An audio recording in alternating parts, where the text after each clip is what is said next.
Right now, the hottest topic in Connecticut is tolls, and it looks as if they're coming back, but how much will they cost you? What will Governor Lamont sign into law? Plus, is what former candidate Bob Stefanowski vowing good for Republicans?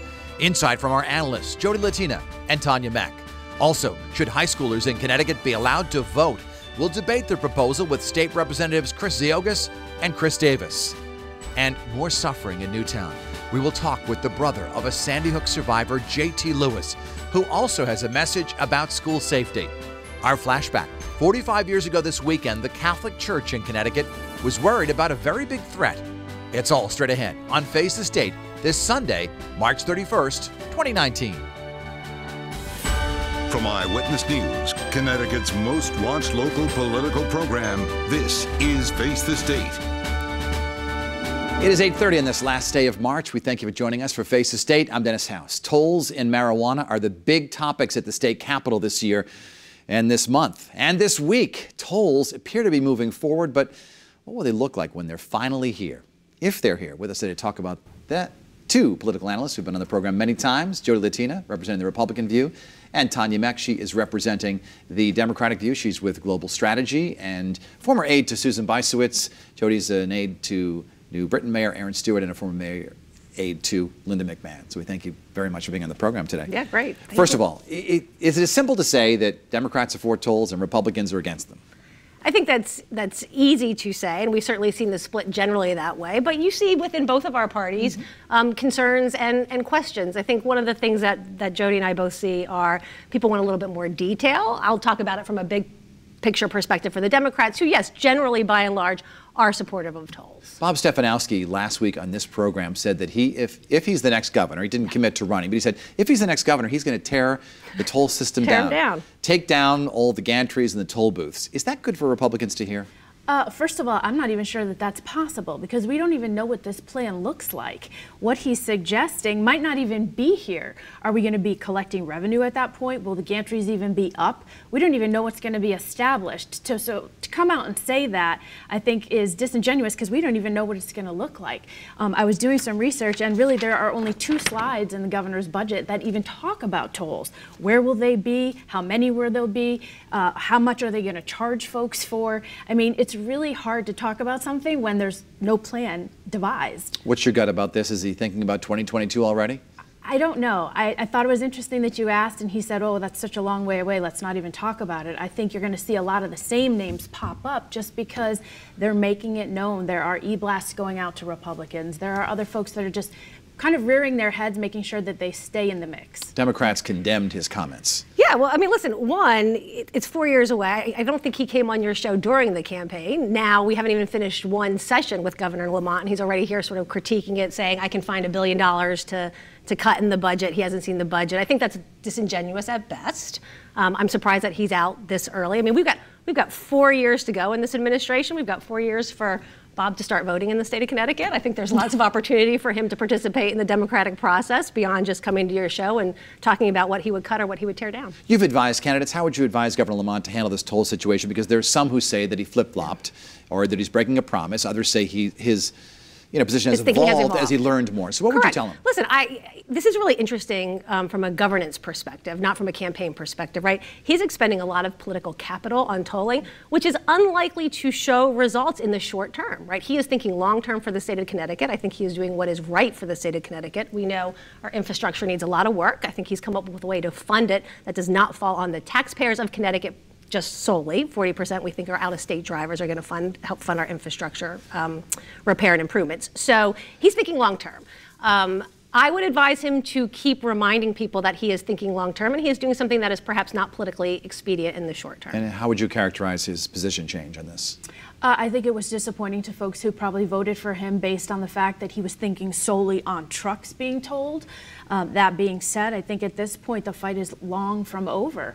A lot of folks want to see details. There are folks on both sides of the aisle that don't want to have the working class folks have to pay a toll. Just coming from New Britain over here to Rocky Hill, it would cost me probably $3 just to go round trip for something that I would do on a daily basis and not ever have to pay for. Yeah, but Jay, we talked about it, right? We talked about it. You go up and down from Florida to Maine, and we are paying tolls in every other state, and yet they're driving having, we talk about Connecticut being a drive-through state. There's lots of revenue to be collected on the way. We don't blink twice. I drive to Massachusetts, I drive to New Jersey, to New York.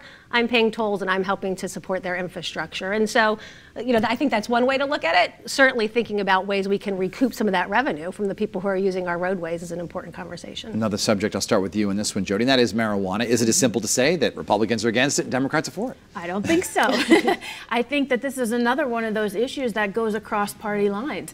A lot of folks are very against it because of a personal experience, but then there are other folks that say, listen, as long as you regulate it and you're careful with it, we've already got medicinal marijuana, take the next step, recoup some of it, make sure that there are some really good programs in place for those who become addicted, and you can do some prevention. Not everyone's going to use it. I mean, we talked about this earlier. It's like, alcohol. At once it was prohibited, and now it's out there for anyone over the age of 21. But not everybody drinks. Tanya, is it one of those issues that we sort of have to do because our surrounding states are doing it? Well, it's not dissimilar to tolling, right? I think we are a little behind the times, and we see people traveling to other states. So I think that's certainly part of it. I think there are quality control issues. We've seen all the problems we've had with something that is an unregulated substance, particularly in Connecticut, most recently in New Haven.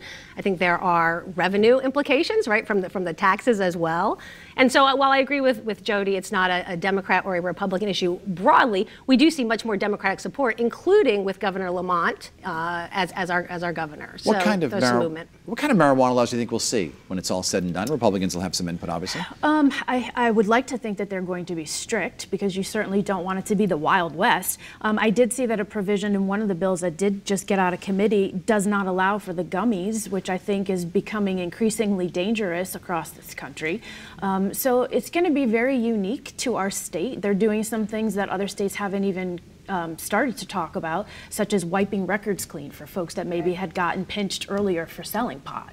I don't know that we'll see anything, to be perfectly honest, other than maybe the directive for a plan, right? If you look at the parallels to medical marijuana and how that passed the state, first thing Governor Malloy did was talk about it, asked for a plan for implementation, and then in year 2, we actually saw the legislation. I think we might be on a 2-year run rate for recreational as well. In your judgment, how's the governor doing so far?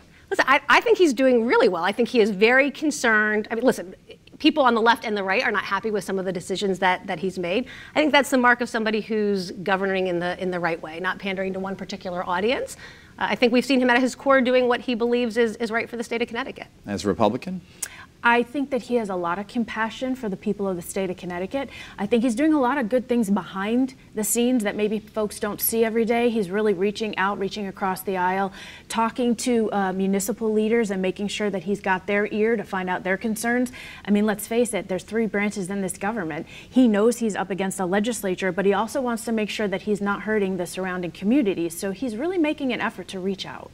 Tomorrow's April 1st. We're sort of reaching sort of the tail end of the session. People really need to start to buckle down and do some serious kind of work. What kind of things do you think voters will be seeing in the next, what's the remainder of the session? Yeah, I would defer to Jodi on that, certainly, in watching the session so closely. I mean, I think you're hitting on the big topics, right? Yeah. We've talked about, we talked about the interesting stuff. We talked about tolls. We talked about marijuana. I think gaming legislation, right? All of that, I think, is the East Windsor Casino's now back on. Correct. And some stuff will always crop up, right? Stuff that you thought died weeks and months ago come back in the form of another piece of legislation kind of tucked into something else. So you're going to see some of those oldies but goodies kind of crop up. And not that that's a good way to do the process by any means, but it happens. It's a function of the beat. I think the one thing that we would just say that Jodi and I were actually talking about that is a little bit different is when we're looking at the bond commission schedule. Yes.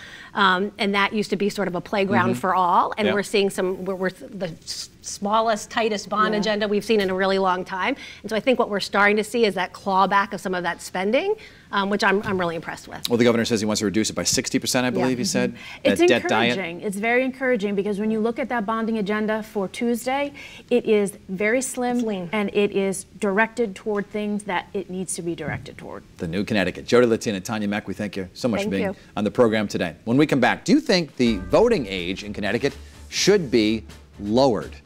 And later, we'll talk with J.T. Lewis of Newtown about school safety and the movement to make schools safer. He says they're not safe right now. And we welcome your comments on our Facebook page. You can also watch past editions of Face the State right now on our YouTube channel or on our app.